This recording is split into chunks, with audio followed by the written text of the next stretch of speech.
మనం అనుకుంటాం గాని సెలబ్రిటీలకు ఉండే తిప్పలు సెలబ్రిటీలకు ఉంటాయి అబ్బా. ఆగుపడితే చాలు ఫ్యాన్స్ ఉరికొస్తారు సెల్ఫీలు ఫోటోలని.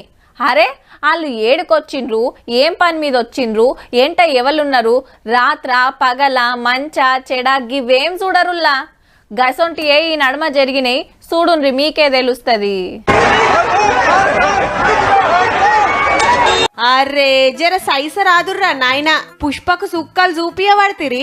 సారు ముంగటికి నడవలేక ఇంటా మడుగులు అడుగేయలేక ఒగ తిప్పల కాదు. హగో అల్లు అర్జున్ సారెంట ఎట్లా పడ్డారో సెల్ఫీలు గుంజాలని వీడియోలు తీయాలని ఒక తండ్లాట కాదు, అందరిని తప్పించుకొని పోయి కారెక్కేదానిక ఇదే గోస. హైదరాబాద్ నీలోఫర్ హోటల్లా గరం గరం ఛాయ్ తాగుదామని భార్యతోటొస్తే ఫ్యాన్స్ గిట్ల పరిశాన్ చేసిండ్రు హీరో గారి ఫ్యామిలీని. ఇక మొన్న హీరోయిన్ సమంత ఓ చీరల షాప్ ఓపెనింగ్ చేస్తానికొస్తే ఇగో గిది పరిస్థితి.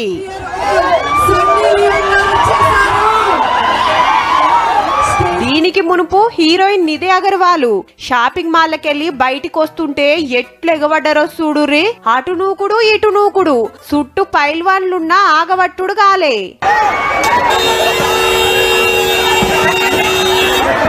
ఓ ఇట్లా చెప్పుకుంటా పోతే బొచ్చెడున్నాయి. సినిమాలు అగబడితే చాలు మనోళ్ళు షిగాలు ఊగుతారాయే. అవసరమైతే లాఠీ దెబ్బలు తింటారు, శంపలు వలగొట్టించుకుంటారు. అంతేగాని అస్సలు దగ్గరబ్బా. ఫ్యాన్స్ అమ్మా ఫ్యాన్స్.